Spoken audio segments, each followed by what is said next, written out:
நேர்கள் அனைவருக்கும் உலகச் செய்திகளின் ஒரு கண்ணோட்டம்.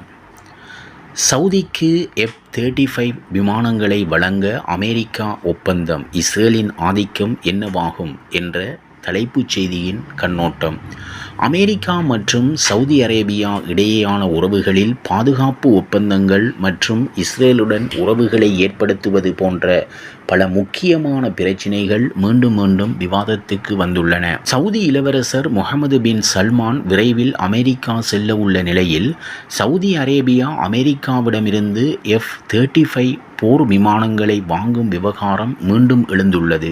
இது குறித்து 2 தகவல்கள் வெளிவந்துள்ளன.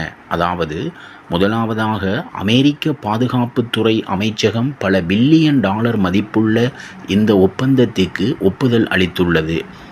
இரண்டாவதாக, இந்த ஒப்பந்தத்தின் கீழ் சவுதி அரேபியா அமெரிக்காவிடமிருந்து 48 விமானங்களை வாங்கும் என்று அறிவிக்கப்பட்டுள்ளது. F-35 ஒப்பந்தம் குறித்து அறிந்த அதிகாரிகளை மேற்கோள் காட்டி ராய்ட்டர்ஸ் செய்தி நிறுவனம் இந்த தகவலை வெளியிட்டுள்ளது. ஆனால் இந்த ஒப்பந்தத்துக்கான பாதை இப்போதைக்கு தெளிவாக இல்லை. இந்த ஒப்பந்தத்தை இறுதி செய்ய அமெரிக்கா அரசு, அமெரிக்க அதிபர் மற்றும் நாடாளுமன்றம் ஆகிய 3 தரப்பினரின் ஒப்புதலும் அவசியமாகும். சவுதி எழுத்தாளர் முபாரக் அல் அத்தியா கூறுகையில், இதுபோன்ற ஒப்பந்தங்களுக்கு சட்டப்படி அமெரிக்க அரசு மட்டுமன்றி நாடாளுமன்றத்தின் அனுமதியும் பெற வேண்டும் என்பதை சவுதி அரேபியா புரிந்து கொண்டுள்ளது. அவர் BBC உருதுவிடம் பேசுகையில், இந்த விவகாரத்தில் அமெரிக்க அதிபர் டொனால்ட் ட்ரம்ப் நாடாளுமன்றத்தை இணங்க வைக்க முடிந்தால் மட்டுமே ஒப்பந்தத்தை அவர் முன்னெடுத்துச் செல்ல முடியும் என்று கூறினார். இந்த ஒப்பந்தம் தொடர்பாக ஜனநாயக கட்சியினர் மற்றும் நாடாளுமன்ற உறுப்பினர்கள் சவுதி அரேபியா இஸ்ரேல் உறவுகளை இயல்பு நிலைக்கு கொண்டுவர அழுத்தம் கொடுப்பார்கள் என்று முபாரக் அல் அத்தியா கூறுகிறார்.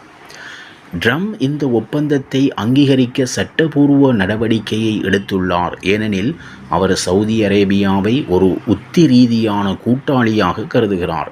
எனவே அதன் பாதுகாப்பு தேவைகளை பூர்த்தி செய்வது அமெரிக்க வெளியுறவு கொள்கையின் கீழ் அவசியம் என்றும் அவர் நம்புகிறார். சவுதி அரேபியாவின் பாதுகாப்பு கோரிக்கைகளை பூர்த்தி செய்ய அமெரிக்கா மறுத்தால் சீனா மற்றும் ரஷ்யா போன்ற அமெரிக்காவின் எதிரிகளை சவுதி அரேபியா நாடக்கூடும் என்று அமெரிக்க அதிபர் டொனால்ட் ட்ரம்ப் பல சந்தர்ப்பங்களில் கவலையாக தெரிவித்துள்ளார் என்று முபாரக் அல் அத்தியா கூறுகிறார். சவுதி அரேபியா மீண்டும் போர் விமானங்களுடன் சேர்த்து மற்ற வகையான இராணுவ மற்றும் பாதுகாப்பு உபகரணங்களை வாங்குவது பற்றி பேசியுள்ளது என்றும் அல் அத்தியா விளக்கியுள்ளார். இந்த ஒப்பந்தம் நிறைவேறினால் அது அமெரிக்காவின் வெளியுறவு கொள்கையில் ஒரு முக்கிய மாற்றத்தை குறிக்கும்.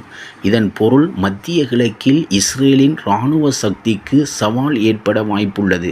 இருப்பினும் சவுதி அரேபியாவுடனான இந்த ஒப்பந்தத்தில் இஸ்ரேலின் இராணுவ மேலாதிக்கம் இந்த பிராந்தியத்தில் நீடிக்கும் வகையில் நிபந்தனைகளும் கட்டுப்பாடுகளும் சேர்க்கப்படலாம். ட்ரம்ப் இந்த ஒப்பந்தத்தை இறுதி செய்ய விரும்புகிறார். ஏனெனில் சவுதி தலைமையின் நோக்கங்களை அவர் புரிந்து கொள்கிறார். சவுதி அரேபியாவின் இலக்கு அதன் எல்லைகளின் பாதுகாப்பை தாண்டி இல்லை என்று ட்ரம்ப் நம்புகிறார் என்று முபாரக் அல் அத்தியா கூறுகிறார். இந்த பிராந்தியத்தில் உள்ள அதன் சில அண்டை நாடுகளை போலல்லாமல் சவுதி அரேபியாவுக்கு விரிவாக்க விருப்பங்கள் இல்லை என்பதையும் அதிபர் ட்ரம்ப் அறிவார் என்று அல் அத்தியா கூறுகிறார். அமெரிக்கா சவுதி அரேபியாவுக்கு F-35 போர் விமானங்களை விற்பதை இஸ்ரேல் விரும்பவில்லை என்றும் நிபுணர்கள் கூறுகின்றனர். இஸ்ரேலிய ஊடக செய்திகளின்படி மத்திய கிழக்கில் உள்ள மற்ற நாடுகளுடன் அதன் உறவுகள் இயல்புக்கு திரும்பவில்லை என்றால் இதுபோன்ற ஒரு ஒப்பந்தம் எதிர்காலத்தில் இஸ்ரேலின் பாதுகாப்புக்கு ஒரு தீவிர அச்சுறுத்தலை உருவாக்கலாம். ஆனால் சவுதி அரேபியாவை பொறுத்தவரை இப்போது அது அரபு நாடுகள் விவகாரத்தில் அதன் கொள்கைகள் மற்றும் கடமைகளை மாற்ற விரும்பவில்லை என்றும் முபாரக் அல் அத்தி நம்புகிறார். இதில் ஒரு முக்கியமான பிரச்சினை என்னவென்றால், பாலஸ்தீனம் ஆகும் 1967 ஆண்டு எல்லைகளின் அடிப்படையில் ஒரு சுதந்திர பாலஸ்தீன தேசம் உருவாக்கப்பட வேண்டும் என்று சவுதி அரேபியா நம்புகிறது. மத்திய கிழக்கின் எதிர்காலம் குறித்த எந்த ஒரு பேச்சுவார்த்தைக்கும் இதுவே அடிப்படை நிபந்தனையாகும்.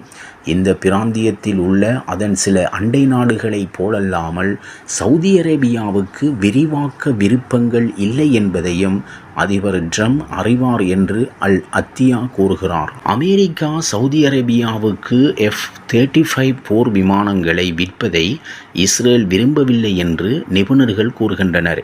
இஸ்ரேலிய ஊடக செய்திகளின்படி மத்திய கிழக்கில் உள்ள மற்ற நாடுகளுடன் அதன் உறவுகள் இயல்புக்கு திரும்பவில்லை என்றால் இதுபோன்ற ஒரு ஒப்பந்தம் எதிர்காலத்தில் இஸ்ரேலின் பாதுகாப்புக்கு ஒரு தீவிர அச்சுறுத்தலை உருவாக்கலாம். ஆனால் சவுதி அரேபியாவை பொறுத்தவரை இப்போது அது அரபு நாடுகள் விவகாரத்தில் அதன் கொள்கைகள் மற்றும் கடமைகளை மாற்ற விரும்பவில்லை என்றும் முபாரக் அல் அத்தியா நம்புகிறார்.